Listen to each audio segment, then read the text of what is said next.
Como ajudar quem está morrendo? Como ajudar quem fica? Como ajudar a humanidade a atravessar esse luto coletivo? É sobre tudo isso que a gente vai falar com ela, Ana Cláudia Quintana Arantes, talvez a voz mais expoente em todos esses assuntos hoje no Brasil. É médica, geriatra, especialista em cuidado paliativo, é sócia fundadora da Casa do Cuidar, autora de livros, palestrante e especialmente uma pessoa que fala sobre amor e cuidado. Aproveita, se inscreve no canal para você sempre saber o que rola por aqui. Quanta coisa você viu nesse um ano e como é que você está aguentando? Porque, assim, uma coisa é a gente olhar essa pandemia daqui da janela, né, do isolamento de casa. E outra coisa são vocês que estão no dia a dia e que, na real, trabalham e sentem aquilo que está acontecendo de fato.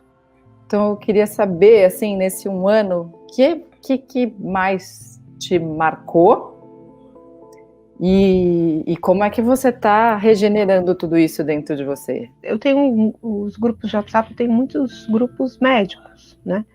E tem o grupo da faculdade.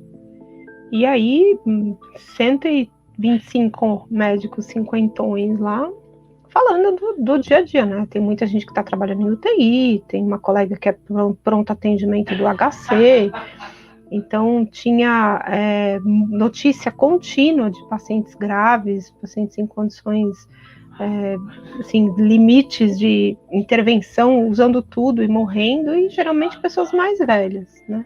Então, aí eu todo o tempo recebendo notícias de pacientes graves e UTIs lotando e muitos pacientes morrendo e as pessoas muito cansadas. Eu participo de grupos de ajuda para profissionais que estão na linha de frente. A minha linha de frente é uma linha de frente relacionada a cuidados domiciliares. Então, eu estou pegando os pacientes de cuidados paliativos que não querem ir para o hospital e que estão falecendo em casa, e pacientes de Covid que decidiram ou morrer em casa ou que pegaram Covid e não querem também ir para o hospital. E aí, por ser idoso ou por ter uma doença grave de base, e aí eu cuido dessas pessoas. E faço parte de vários grupos de apoio, de ajuda para profissionais de saúde que estão na linha de frente, via Casa do Cuidar. E aí a gente começa a ver os colegas sucumbindo, assim. O paciente chega com falta de ar, oximetria caindo, ele piora a falta de ar, cai mais a oximetria, entuba e morre.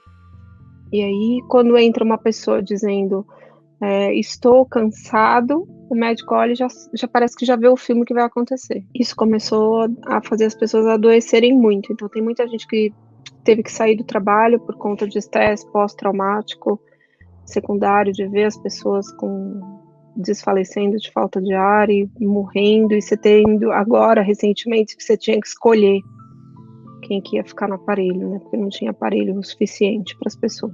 Não tem coisa mais trágica do que você morrer de falta de ar. Acho que é a coisa mais terrível que você possa presenciar de alguém. Em janeiro, um colega da faculdade, ele mandou uma foto dele no grupo com catéter de oxigênio. Os cinquentões da faculdade, essa foi uma coisa linda, Mari. 124 médicos fazendo oração todos os dias, 9 da noite, por causa de um amigo. Fora que a gente fez uma baita de uma vaquinha para poder ajudar a família dele, para poder passar por isso. E essa foi o luto mais difícil que eu vivi na minha vida. Não tenho dúvida nenhuma. Você perder amigo, cara. Porque você perder pai e mãe, meio é difícil, não vou dizer que é fácil, não.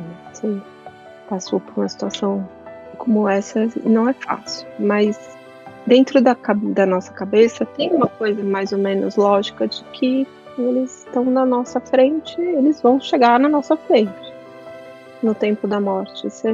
Mas perdi amigos mais recentes e tudo mais, mas uma testemunha do início da sua vida foi a primeira vez. Foi muito difícil mesmo. Essa semana também recebi a notícia da morte do pai de um amigo. O pai e mãe pegaram Covid, a mãe conseguiu se recuperar e o pai morreu. Ligaram para ele de madrugada falando assim, olha, acho melhor você vir para cá porque o negócio está piorando.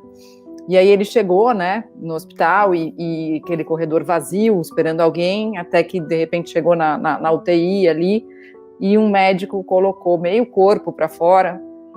Pois não.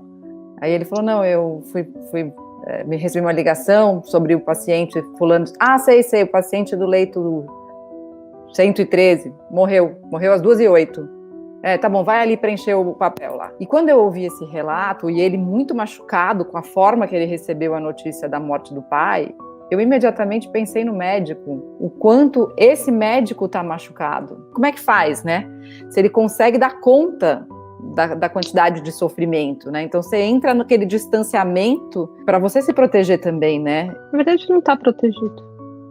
Ele só encontrou um jeito de tolerar o que ele está sentindo.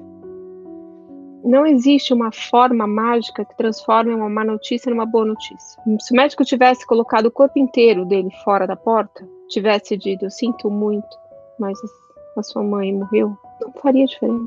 Ele perdeu alguém que ele amava.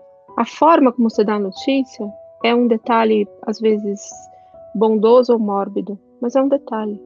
Se perder a pessoa que você ama, não fica pior porque alguém deu a má notícia de uma forma inadequada. Você tem mais uma coisa ruim para lembrar, isso não tenho dúvida. Você ter acesso à pior parte do processo não significa que não houve boas coisas no decorrer do processo. Então, o olhar de quem se importa na hora de entubar já é uma bondade. Conversando com os meus colegas de turma, né? Hoje entubei um paciente de 20 anos. E como foi para você entubar um paciente de 20 anos? Aí a pessoa contando assim, ele perguntava se ele ia ficar bom. E eu não sabia responder, porque já 2 dias que morrem pessoas de 20, 30 anos. Eu não sei responder se vai ficar bom. Então, mesmo que a pessoa veja nos seus olhos uma expressão de temor, é uma expressão de quem se importa. Não é um olhar vazio. Eu não sei se teu amigo conseguiu lembrar dos olhos desse médico, mas talvez os olhos desse médico nem estivessem em contato com ele, estivesse tão perdido. Esse ano, o paciente morreu. Provavelmente esse médico já deve ter dado a notícia, se foi agora nessas últimas semanas aí, ele deve ter dado umas 4, 5 notícias iguais no mesmo dia.